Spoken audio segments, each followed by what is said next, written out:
Good morning students. आज हम BSc first year का सेकंड पेपर ऑर्गेनिक केमिस्ट्री के बारे में अध्ययन करेंगे। इसमें आज के जो टॉपिक है वो है 1,3 डाइमेथिल साइक्लोहेक्सेन। तो इससे पहले हमने एक वीडियो बनाया है, उसमें हमने बताया था कि जो साइक्लोहेक्सेन है उसमें 1,2 1,3, तो उसमें हमने 1,2 के बारे में अध्ययन किया है। और आज का जो वीडियो है हमारा उसमें हमने 1,3 डाइमेथिल साइक्लोहेक्सेन के बारे में अध्ययन किया, जिसमें जो है चेयर फॉर्म में जो है एक्सियल और इक्वेटोरियल कौन सी फॉर्म अधिक मोर स्टेबल होती है, कौन सी लेस स्टेबल होती है। और जब एक्सियल और इक्वेटोरियल या फिर इक्वेटोरियल और एक्सियल पोजीशन में जब होते हैं तो उनमें कौन ज्यादा स्टेबल होता है, जिसका आज हम यहाँ पर अध्ययन करेंगे। 1,2 डाइमेथिल साइक्लोहेक्सेन की सिस फॉर्म में और 1,3 डाइमेथिल जो है साइक्लोहेक्सेन का आज हम अध्ययन करेंगे और उन दोनों में कंपैरिजन करेंगे कि कौन सी फॉर्म अधिक मोर स्टेबल है और सबसे अधिक स्थायी होती है। तो शुरुआत करते हैं यहाँ पर 1,3 डाइमेथिल साइक्लोहेक्सेन। तो इसके 2 पार्ट हैं, ए और बी। तो सबसे पहले हम ए को देखते हैं, सिस 1,3 डाइमेथिल साइक्लोहेक्सेन में सामान्य ताप पर अणु लगभग पूर्णतया डाइक्वेटोरियल स्वरूप में रहता है।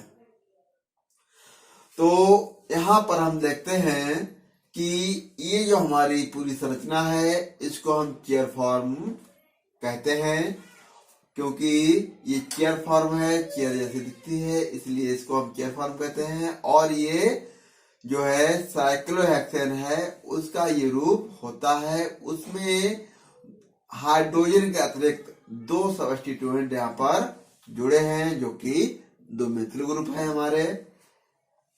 तो यहाँ पर हम देखते हैं कि जो हमारे मिथिल ग्रुप जुड़े हैं वो किस पोजीशन पर यहाँ पर जुड़े हैं। तो अगर हम ये तो सारे जितने जो पॉइंट है नुकीले सिरे वो सभी कार्बन होते हैं, ये सभी कार्बन है यहाँ पर। और ये एक्सियल पोजीशन पर मिथिल जुड़ा है और इक्वेटोरियल पोजीशन पर हाइड्रोजन जुड़ा है।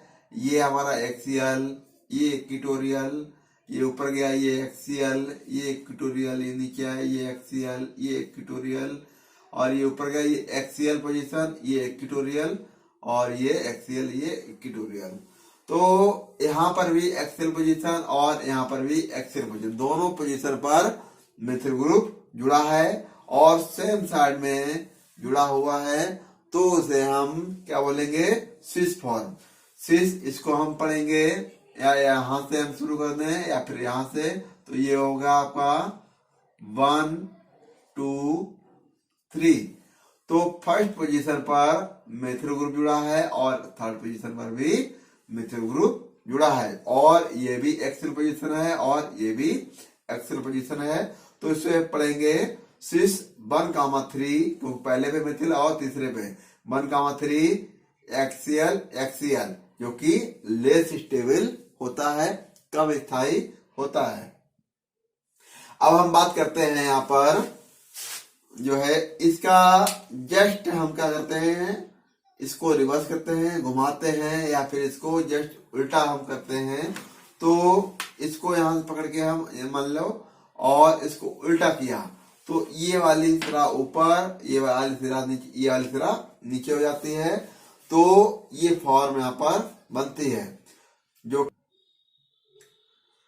तो जब इसको रिवर्स करते थे तो यहाँ पर सिर्फ 1,3 जो कि मोर स्टेबल है, और यहाँ पर मिथिल ग्रुप है वो भी इक्वेटोरियल पोजीशन में है, ये भी इक्वेटोरियल पोजीशन पे होते हैं।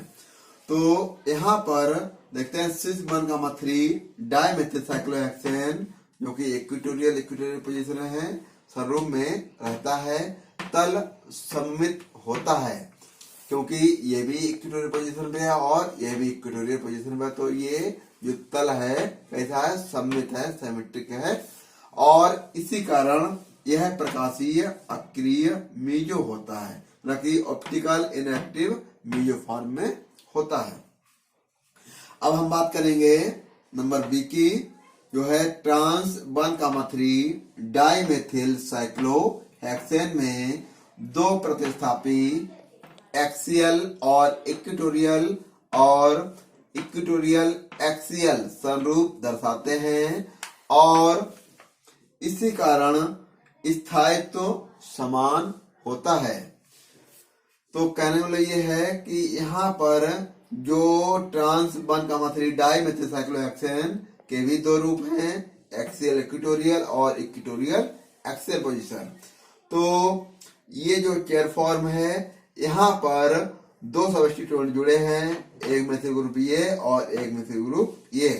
तो यहाँ पर ये जो है एक्सियल पोजीशन पे है और ये इक्वेटोरियल पोजीशन पे है, तो इसे हम पढ़ेंगे जो कि एक तल में नहीं है, ये इक्वेटोरियल है, ये एक्सियल है, तो इसको पढ़ेंगे ट्रांस, क्योंकि एक तल में नहीं है तो इसको पढ़ेंगे ट्रांस 1,3 एक्सियल और इक्वेटोरियल, क्योंकि ये एक्सियल पोजीशन पे है तो इसको एक्सियल पढ़ेंगे और इसको इक्वेटोरियल पढ़ेंगे।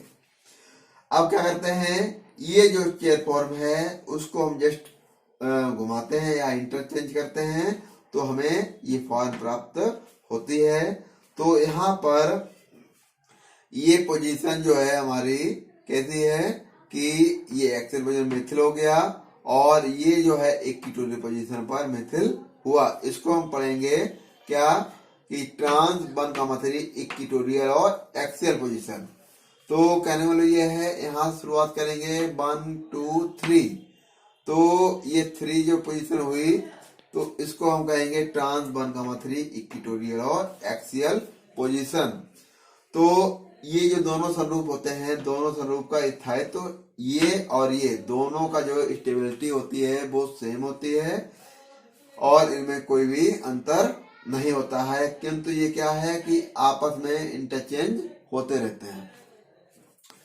तो आगे देखते हैं इसको, ट्रांस 1,3 डाइमेथिल साइक्लोहेक्सेन जिनके एक्सियल और इक्वेटोरियल एक्सियल स्वरूप हैं, तल व केंद्र सममित नहीं दर्शाते, मतलब कि इनका जो तल होता है वो भी और केंद्र होता है वो भी सममित सिमेट्री नहीं, मतलब कि प्लेन ऑफ सिमेट्री और सेंटर ऑफ सिमेट्री नहीं दर्शाते, और इसीलिए जो इस समावली के दो प्रतिबिंब रूप होते हैं।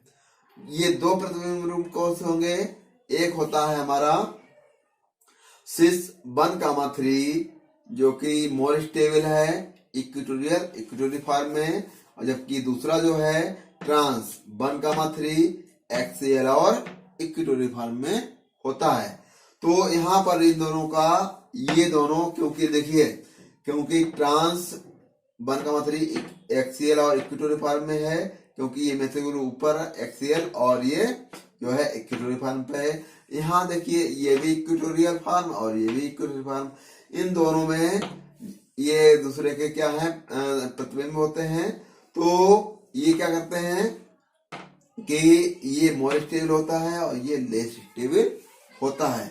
तो आज हमने 1,3 डाइमेथिल साइक्लोहेक्सेन के दो स्वरूप देखे, जिसमें सिस फॉर्म और ट्रांस फॉर्म दोनों का आज हमने अध्ययन किया। तो इससे हमें ये ज्ञात होता है कि कौन सी मतलब जो साइक्लोहेक्सेन होता है वो मोर स्टेबल होगा और कौन सा लेस स्टेबल होता है।